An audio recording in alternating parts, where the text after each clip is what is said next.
تھوڑا سا بات کو مزید آگے بڑھاتے ہیں کہ امام حسن مجتبی رضی اللہ تعالیٰ عنہ آپ کی شہادت سنا زہر سے ہوئی تھی، تو کیا آپ کی بیوی نے زہر دیا تھا؟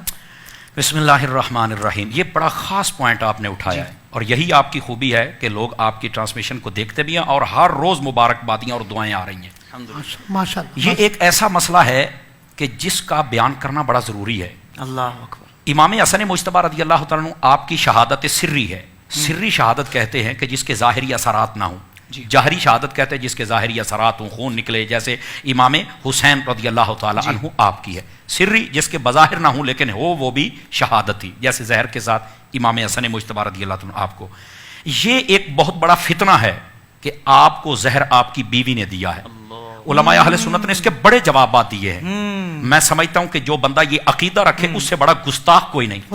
میں دنیا کا ناپاک ترین انسان اسے سمجھتا ہوں. آپ کہیں گے مولانا اس پر کھل کے بتاؤ بھی کیسے؟ جی جی جی. یہ بات بالکل غلط اور غلط لوگوں میں مشہور ہے.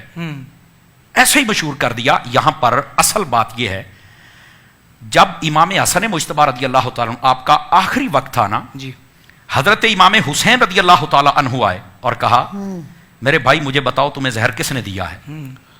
تو آپ نے فرمایا نہیں، اگر تو وہی ہے جس نے مجھے زہر دیا ہے تو پھر میں خود ہی اس کے بارے میں اللہ کی بارگاہ میں مطالبہ کروں. اگر وہ ہے ہی نہیں تو میں ایسے ہی کسی کا نام بتاؤں اور تو اسے مواخذہ کرے تو یہ تو ایسے کسی مسلمان کو تو نہیں نہ پھنسانا چاہیے، یا ایسے کسی اور بندے کو تو نہیں نہ پھنسانا چاہیے. اللہ اکبر. جب امام حسین کو نہیں پتا ہے کہ زہر کس نے دیا ہے، جی، 1400 سال کے بعد اس شخص کو کیسے پتا چل گیا کہ یہ کہتا کہ امام حسن کی بیوی نے دیا تھا؟ نعوذ باللہ. کمال والی بات ہے. آپ کہہ سکتے تھے نا کہ اس عورت نے دیا تو میں اس کو قتل کرتا ہوں. امام حسن پاک رضی اللہ تعالی عنہ، اور اگر آپ کی بات پر غور کیا جائے جی، تو گویا آپ نے اشارہ کر دیا کہ کنفرم نہیں ہے، آپ خاموش رہیں.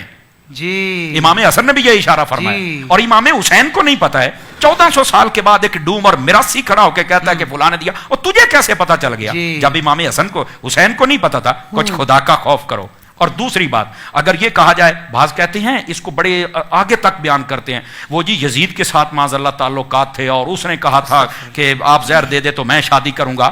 او بھائی خدا کا خوف کرو، اس سے بڑی امام حسن کی گستاخی کیا ہو سکتی ہے؟ ان کے حرم میں رہنے والی عورت کے غیر لوگوں کے ساتھ تعلقات ہوں، وقت کے حکمرانوں کے ساتھ. اوے ایسا ناپاک جملہ کہنے والوں، یہ تمہاری مائیں، تمہاری بہنیں، تمہاری بیویاں نہیں تھیں جن کے باہر لوگوں کے ساتھ تعلقات ہوتے ہیں.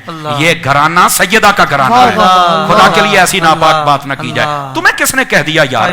یہ اہل سنت کا مذہب و موقف ہے کہ یہ بات بالکل غلط ہے. یہ اس انداز سے بھی رد ہو سکتی ہے کہ آپ کے گھرانے پر.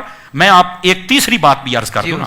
حضرت امام حسن مجتبی رضی اللہ تعالیٰ عنہ، آپ کو پتا ہے کہ آپ بہت زیادہ نکاح فرماتے تھے، اور باعث برکت قبیلے والے لوگ اپنی بیٹی کا نکاح فرما لیا کرتے تھے. اور حضرت علی نے تو ایک موقع پر روک بھی دیا تھا کہ آپ حسن کے ساتھ نکاح نہ کیا کریں.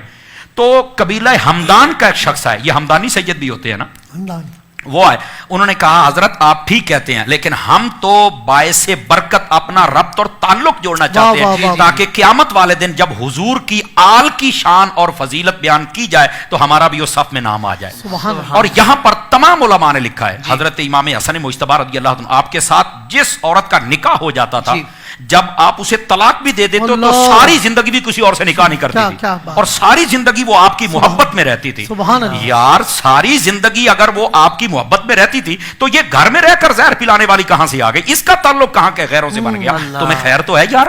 خدا کا خوف کرو. یہ بات بالکل غلط ہے، اور جو ایسا عقیدہ رکھتے ہیں میں یہ سمجھتا ہوں کہ ان کو دیکھنا ہوگا کہ ہم کہیں غلط تو نہیں ہے، ہماری ولادت تو غلط نہیں ہے، ہماری آمد تو غلط نہیں ہے. حضرت یہ بات بڑی سوچنے والی ہے.